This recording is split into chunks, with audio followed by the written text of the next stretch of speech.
What's up guys, my name's Chronic, your host here on this Destiny video. In today's video, we're going to be doing a commentary on the new Gjallarhorn Nerf as well as all the other nerfs, but more specifically on the idea of trophies. Now the Gjallarhorn has been regarded as one of the most sought after weapons in the game because of its, not only because of its abilities of dealing the most damage out of anything in the entire game, as well as the fact of its aesthetic appeal and the fact that Xur will not sell it and you cannot trade weapons. And it's just the #1 most difficult weapon to get your hands on in the game. Now, I don't exactly remember the exact date, but the Gjallarhorn will be receiving a nerf. I'm not exactly sure how the nerf will be, how heavy it will be. I'm not sure if it will make the gun unusable. I'm not sure if it will just make the gun average or just a little bit better than the others.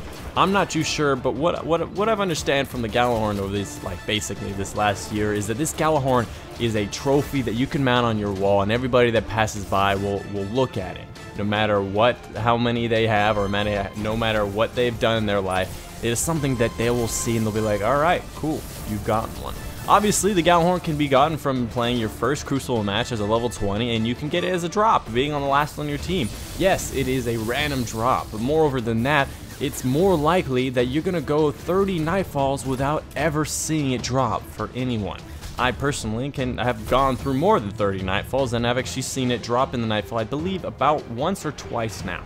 Other places like the raids are also high places to get it, high chances of getting it. There's Trials of Osiris packages, you can get exotics, you can get it from the Prison of Elders on the higher difficulty. There's lots and lots of places that you can get these things, but moreover, they are on the harder parts of the game, and other places like Xur will not sell them, you cannot trade it, and it is this fabled weapon, the only weapon that you need to get into high-level Crota raids, the only weapon that you need to be able to do these high-level Skolas raids. It is an absolute required weapon to do these high-level things that people are always getting kicked out for not having. Then comes the idea of trophies. I mean, Bungie said it themselves, the Gjallarhorn is a game changer. It is the one weapon in the game that everybody wants. It's the one weapon in the game that will change the game once you have it. It will make it a lot easier. It will make it so you have to rely on it. It will make it so that you can use it in such power. I mean, they said themselves that the reason why Xur will never sell it again is because it is a game changer. They want the people who put enough time in this game to have such a glorious weapon. Obviously, again, it's a random chance, but more likely than not, you're probably gonna have to go 600 hours before even seeing this weapon in your inventory. Me personally, I have about 900 hours. I've received 6 so far.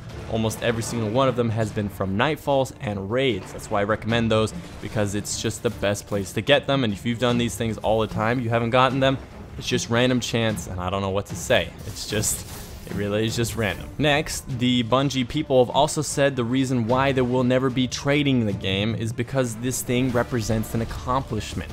They said that trading would make it so some new player to the game could just be dumped on a whole bunch of weapons and be completely done with the game. They want certain weapons to represent accomplishments. They want you to be able to go into a Crucible. If you see a guy with Vex, you know that he's done hard Vault of Glass. You see a guy in there with the Necrochasm, well, he's dumb, but if you see a guy with a Necrochasm, you know he's leveled up his Husk of the Pit, Ideon Owlet, and then gotten that hard mode Crota drop and finally gotten that Necrochasm. Even though it's a lot more work than it's worth it, it's just one of those things that they want to show you is that this guy worked hard. They wanted to show these guys as other trophies as well, like the faction shaders. Going through these factions, it takes levels after levels after levels to get their faction ships and their faction shaders, and it's absolutely ridiculous when you see somebody with a new Monarchy shader and that new Monarchy ship, you're just like, holy shit. This guy has done a lot of Destiny, and I want to show my respect for this guy. Same thing as with Grimoire. They want to show this as a trophy. They want you to go out and get these ghosts so you can improve your Grimoire score, to show the world how much time you put in the game. I've seen people with like 3,500 Grimoire. I think at one point I saw somebody with 3,700 Grimoire. I'm personally at 3,000 Grimoire, and that is just like, whoa. You play a lot more than I do, but probably because it's mostly PvP and I don't play PvP at all. But these things are all trophies in the game. And then comes the idea of balance. Let's say in some universe that every single gun in the game is balanced, that everybody wants to use each gun in a different way. not only is each gun balanced, each gun is wanted to be used. I'm absolutely certain that if you make every single gun in a game balanced, people are not gonna use every single gun. They're gonna use the gun that's the easiest to use, the one that's the easiest to get a kill. For example, shotgun. Does not matter how much you nerf shotguns, it will always be one of the favorites. If it can one-shot kill, it is a favorite for people who are new to the game because it's such an easy cop-out. And being able to have this like pulse rifle from a distance or mid-range, or a sniper rifle from long range, or scout rifle from long range, these things are not as appealing because they actually take map knowledge, they take strategy, they take just abilities with these weapons.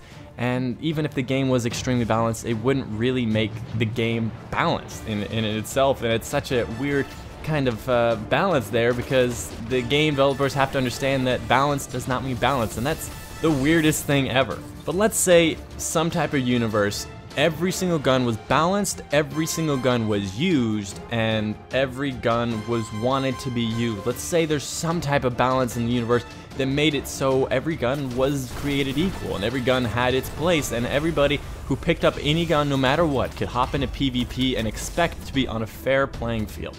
Let's just say that was a fair universe. Would there be trophies? Would it matter what was a high level end game thing? Would it matter to go out of your way to get this amazing thorn after doing 500 points of damage and kills and whatever in void damage in the Crucible, and getting this thing at the very end and then having it just be balanced to everything else? Would it be worth it? What I'm trying to say is, they're nerfing these things. We always, as a community of gamers, have always said balance is the most important thing, but honestly, it's also the scariest thing I could think of. It makes it so the game is only just a play, and most people can't handle just playing the game. They want something on the horizon. They want something, a goal to work towards, an achievement. They want to be able to level up a gun and get to that last upgrade and show how powerful it is. They want to do these exotic bounty quests to get that one gun that's greater than everything. They want to grind out nightfall after nightfall so they can get that Gjallarhorn drop. And as soon as it does drop, all those tears after all those nightfalls, after all those tries, get shed tears of joy. And the idea of trophies has succeeded. You are now invested in the game, but also you are now finished with the game. Because you've achieved this last trophy of the Gjallarhorn, is the game worth continuing on for? So, this is kind of a far out commentary, but basically the synopsis of this is it good that we're nerfing the Gjallarhorn, that we're nerfing the last word and this thorn? Is it good that we're making it so that there is no trophy?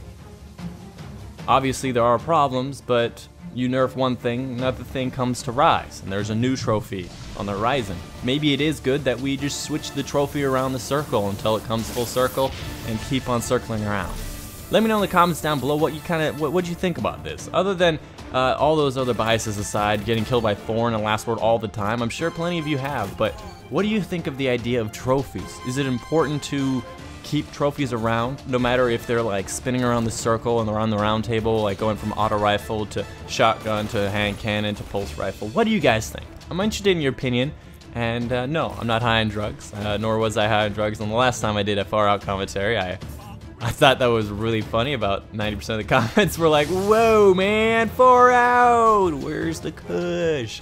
Anyways, that's the video for you guys today. It's a bit of a long video. Hope you guys did enjoy. I'm not sure what gameplay is in the background. It might be one of the Taken King ones, but anyways, hope you guys did enjoy. My name's been Chronic, and I will see you guys on the next one.